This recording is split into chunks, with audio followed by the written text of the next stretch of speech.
एक बड़ी खबर जो मिल रही है वो दर्शकों को बता देते हैं। इस वक्त की ये बड़ी खबर है, रेल मंत्री अश्विनी वैष्णव का बहुत बड़ा बयान सामने आया है। जांच पूरी कर ली गई है। इस हादसे की वजह का पता चल चुका है। रेल मंत्री अश्विनी वैष्णव की ओर से कहा गया ये बहुत बड़ा बयान है। सवाल बहुत सारे थे कि आखिर इतना बड़ा हादसा कैसे हुआ। सेफ्टी कमिश्नर जल्द रिपोर्ट देने वाले हैं और रिपोर्ट मिलते ही फिर जिसकी गलती है उस पर कार्रवाई भी की जाएगी। ये बड़ी खबर आपको बता रहे रेल मंत्री अश्विनी वैष्णव का ये अब तक का सबसे बड़ा बयान है। इस पूरे हादसे के पीछे का कारण क्या था, जांच कर ली गई है। अमिताभ सिन्हा मेरे साथ लगातार बने हुए हैं। अमिताभ जी, जांच यहां पर पूरी कर ली गई है और कहा यह जा रहा है कि जल्द रिपोर्ट सौंप दी जाएगी, कार्रवाई भी फिर हो जाएगी।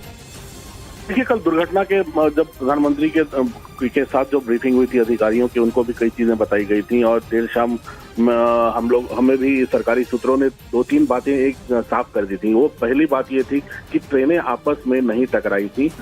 एक ट्रेन लूप लाइन में खड़ी थी, दूसरी ट्रेन और Coromandel express, Yesvantpur express cross कर रही थी और एक दूसरे को, उसमें कोरोमंडल एक्सप्रेस के पटरी से उनके डिब्बे उखड़ गए और कुछ उसके डब्बे जो लूप लाइन में खड़ी मालगाड़ी थी उस पे गिरे थे और कुछ डब्बे यशवंतपुर जा रही यशवंतपुर एक्सप्रेस पे गिरे थे और यशवंतपुर एक्सप्रेस के आखिरी 2 डिब्बों पर कोरोमंडल एक्सप्रेस के डब्बे गिरे थे। इसलिए यशवंतपुर एक्सप्रेस को बहुत ज्यादा नुकसान नहीं हुआ था। उनके सिर्फ आखिरी 2 डब्बों को नुकसान हुआ था, जिसमें गार्ड और एक जनरल बोगी थी। लेकिन कोरोमंडल एक्सप्रेस के 21 डब्बे पटरी से उतर गए थे, यानी सिर्फ एक ट्रेन पटरी से उतरी थी और दोनों ट्रेनों के ऊपर उसका नुकसान हुआ था। लेकिन ये बात रेलवे ने कल ही साफ कर दी थी कि ऐसा तीनों ट्रेनें आपस में नहीं टकराई थी। अब दूसरी बात जो रेलवे इंक्वायरी कर रही थी, जो कमिश्नर रेलवे सेफ्टी कर रहे थे, वो था कि कोई मैनुअल एरर तो नहीं था, ये जांचना चाह रही थी इस डिरेलमेंट के पीछे।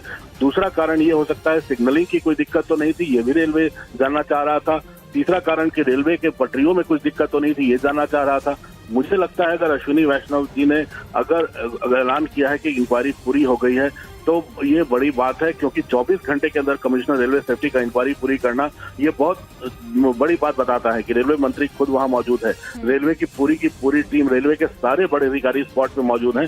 तो मुझे नहीं लगता इस काम में कोई दिक्कत आई होगी जो आइडेंटिफाई करने में कि क्या मुश्किलें आई हैं। और इन मुश्किलों को देखते हुए आगे आने वाले दिनों में रेलवे सेफ्टी के जो बाकी उपाय हैं वो काफी कुछ किए जाएंगे। तो एंटी कोलिजन डिवाइस भी ज्यादातर बड़ी ट्रेनों में लग रहा है, जो लॉन्ग डिस्टेंस की ट्रेनें हैं, सुपर फास्ट ट्रेनें हैं। तो आगे आने वाले दिनों में मुझे लगता है कि पूरी के पूरी रेलवे में सारी ट्रेनों में जो देर रात ट्रेवल करती हैं, लॉन्ग डिस्टेंस ट्रेवल करती हैं, उसमें एंटी कोलिजन डिवाइस लगाने की बात जरूर शुरू होगी। लेकिन सबसे बड़ी बात है इंक्वायरी पूरी हो गई है और ट्रैक रेस्टोरेशन बुधवार तक कर लिया जाएगा, ये बात पे ऐलान कर दिया। ये बहुत बड़ी बात है और बहुत फटाफट काम किया है रेलवे मंत्रालय ने इस बार। ठीक है अमिताभ जी, आप बने रहिए हमारे साथ, मैं लौटूंगी आपके पास। लेकिन बड़ी खबर हम दर्शकों को लगातार बता रहे हैं और सबसे बड़ी खबर अब तक की ये है कि रेल मंत्री अश्विनी वैष्णव का बयान सामने आ गया है, जिसमें कहा गया है कि